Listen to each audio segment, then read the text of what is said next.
কিন্তু দুর্ভাগ্য এইটা আমাদের, সেটা হলো আমরা আমাদের সন্তানদেরকে এমন জায়গায় পড়াই, এমন টিচারের কাছে পড়াই যে টিচার দাঁড়ায় দাঁড়ায় পেশাব করে, তাই না? হ্যাঁ, সত্যি নাকি?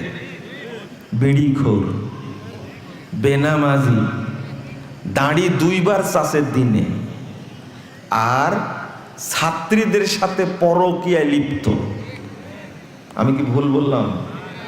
আপনারা বুঝেন, ঠিকও বলছেন। আবার ওদের কাছে পড়ানো আপনার সন্তানটা মানুষ হবে, তাই না? ওই রকমই জানোয়ার হবে, তো কোনো সন্দেহ নাই। হয়েছে এক একটা মানুষ, আমাকে দেখান ওরকম মানুষ হয়েছে। আচ্ছা, ওই শিক্ষকের সমস্যা না আপনার সমস্যা বলেন তো দেখি?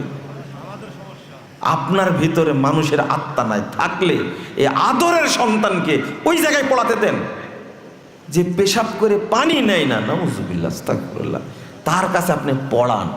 আসলে শরম আপনার নাই, বিবেক আপনার নাই, মনুষ্যত্বটা আপনারই নাই, ওর আছে। যেখানে বানর পয়দা হয় সেখানে আপনার সন্তানকে পড়ান। আপনাকে বুদ্ধি কে দিয়েছে? ইবলিস আপনাকে দেখে হাসে যে ভালো একটা মুরিদ পাইছি আমি, হাসে ইবলিস আপনাকে দেখে। একটু লজ্জা করবেন। কোন জায়গায় পড়েন আপনি?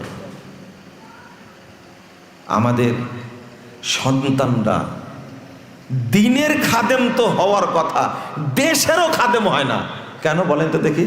এই চোরদের কাছে পড়ালে ভালো হয় সন্তান? কোনোদিন কে বলেছিল আপনাকে? আম গাছে কোনোদিন জাম ধরে নাকি? ধরবে? আপনাদের দেশে ধরে? পড়ান কেন? কোন জায়গায় পড়া? লা হাওলা ওয়ালা কুওয়াতা ইল্লা বিল্লাহ। এই জন্য চোর হয়, এই জন্য মদখোর হয়, এই জন্য চোর হওয়ার পরে বাপ মাকে সে হত্যা করে, টাকা দেয় না, তখন মারে, বিষ খাওয়ায়, খাওয়ায় না। আল্লাহ যেন আমাদের বোঝার তৌফিক দান করে, আমিন। সবাইকে পড়াবেন। আমি কিন্তু বলিনি ডাক্তার হওয়া যাবে না, ইঞ্জিনিয়ার হওয়া যাবে না, আমি কিন্তু বলিনি সচিব হওয়া যাবে না, বলিনি সেটা। আমি বলছি বেসিক শিক্ষাটা আগে, দিনটা দেন। আল্লাহ রাসূল বলেননি তলাবুল ইলমি ফারিদা আলা কুল্লি মুসলিম?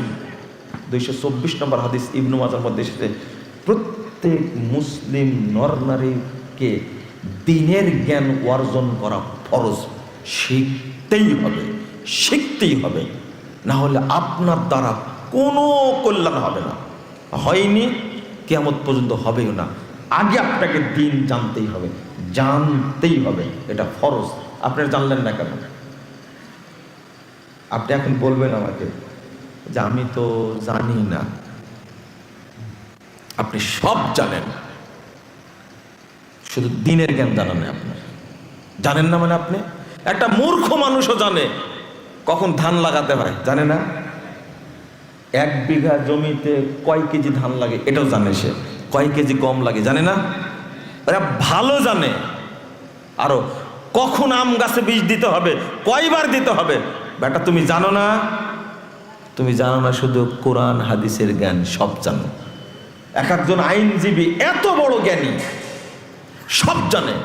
আরে কানাডার আইনে কি আছে, আমেরিকার আইনে কি আছে, ব্রিটেনের আইনে কি আছে, ইন্ডিয়ার আইনে কি আছে, জাপানের আইনে কি আছে, এই খাটা সব জানে, কিন্তু এর মধ্যে কি আছে সেটা জানে না, এটা জানে না। আল্লাহ তুমি আমাদের বোঝার তৌফিক দান করো, আমিন।